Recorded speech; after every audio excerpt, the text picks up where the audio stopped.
Students march against the election of the new president, and the Roosevelt Institute at Binghamton launched its Blueprint Initiative. I'm Allie Feingold. I'm Matt Bonfanti. And this is BTV News. This is BTV. Students protested the victory of President-elect Donald Trump, who won the appointment to the country's highest office by the Electoral College. Reporter Brian Raccanello was on hand to capture all the action.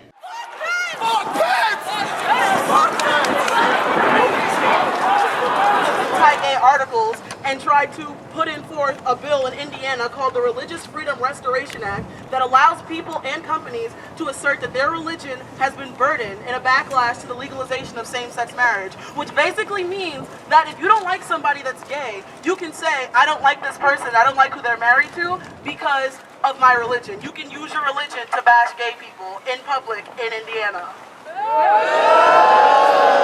When it came time for us to stand up against fear, hatred, xenophobia, homophobia, racism, misogyny, ableism, our politicians and our representatives failed us. You guys want to say, what is in your opinion, the number one reason as to why you don't support President-elect Donald Trump? Who wants to go first? I don't support President Trump because he is unaccepting, inexperienced, and the things that he says is completely unacceptable, and people can't think that's okay. The Roosevelt Institute at Binghamton University held a launch party for the publication of the Blueprint. The event featured Senator Fred Ashkar and Assemblywoman Donna Luprada, who, among other guests, discussed some of the key issues identified in the Blueprint, such as poverty and public safety. My name is Zachary Frieden, and I'm the Vice President of the Roosevelt Institute at Binghamton University. The Roosevelt Institute is the only collegiate policy think tank on campus that's part of a larger network of 130 chapters. And the Roosevelt Institute focuses on getting students more involved in politics and getting millennial voices heard in the policymaking process so that we can rewrite the rules that govern our society. The Blueprint is the first crowdsourced student vision for Broome County. So essentially, the Blueprint, we surveyed over 635 students, and they told us what they care about, what issues they identified in the community, and what change they want to see. And the Blueprint is all about that. It's reporting on what students care about and the change that students want to see, and building policy initiatives off of student concerns. Okay. Why invite the politicians here today for the launch of the project? We invited our elected officials as well as community advocates and university officials just so that we could get a conversation going about the issues that we identified in the Blueprint.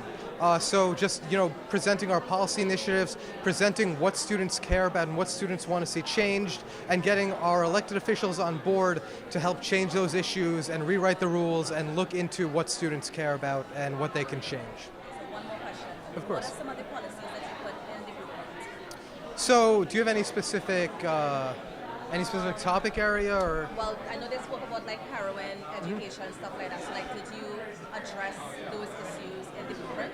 So all of the topic areas that we discussed tonight are addressed in the Blueprint. We took all the topic areas out of the Blueprint and condensed them into the 3 different sections we had this evening.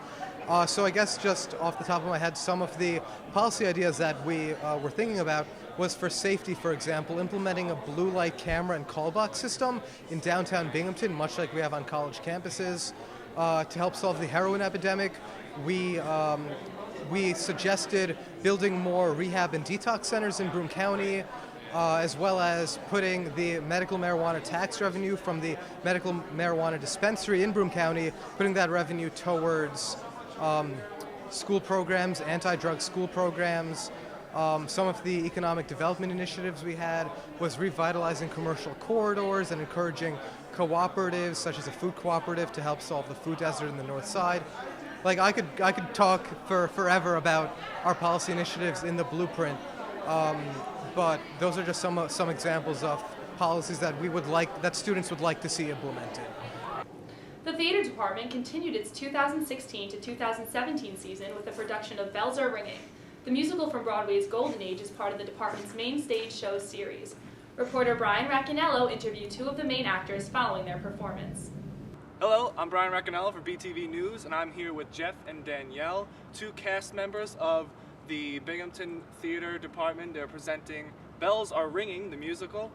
So this weekend is opening weekend, so I figured we'd have you guys here just to talk a little bit about the show and what you guys are doing in it. First question I have for both of you is briefly just explain your character and traits or anything like that, and what's your favorite thing about him. Jeff, you can go first.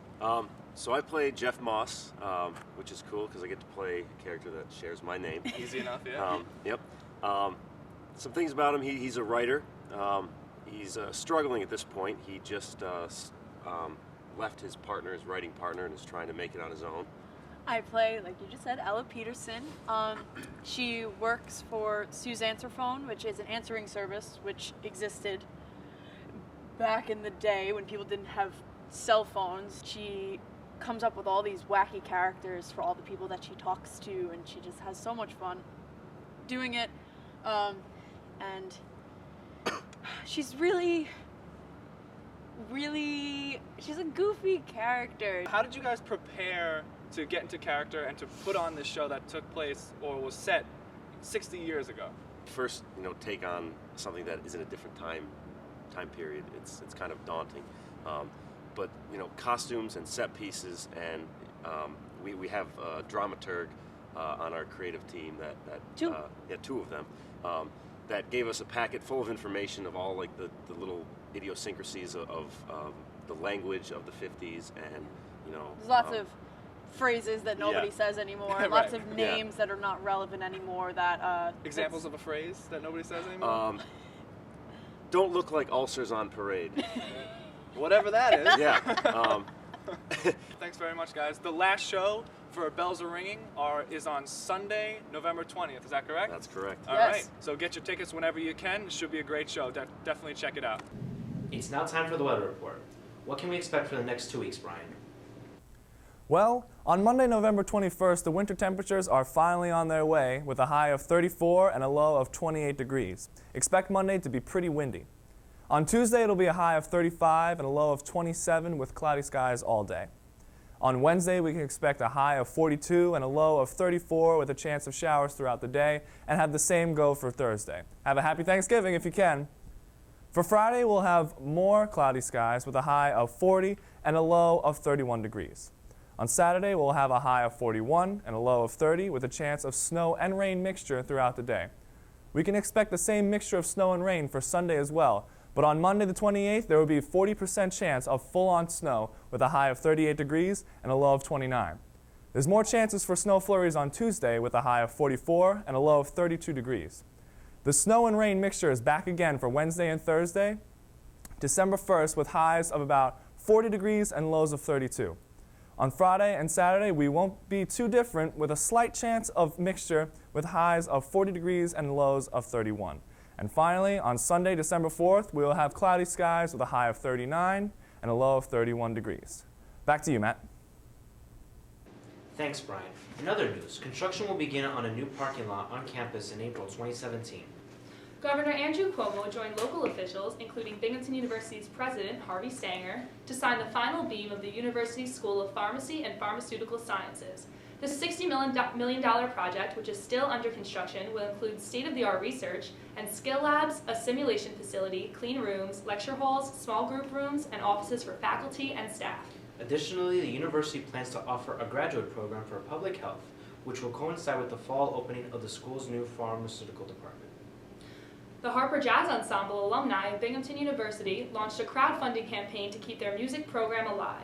Between October 21st and December 20th, you can make a pledge to help the team raise funds for new instruments, upgraded technology, and better rooms and furniture.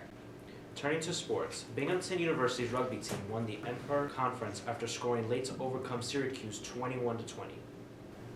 The Binghamton Swimming and Diving program produced its second straight home sweep at the Patricia A. Saunders Aquatic Center. The women and men's team defeated each of their rivals from Colgate. Finally, be sure to download Binghamton University's mobile app, B-Mobi. The app allows you to find people, locate classes, find your way around campus, and view other useful features. The app can be downloaded to your iOS device via iTunes or to your Android device via Google Play. That's all for now, Binghamton. Have a happy and safe Thanksgiving. I'm Allie Feingold. I'm Matt Bonfonte. And this has been BTV News.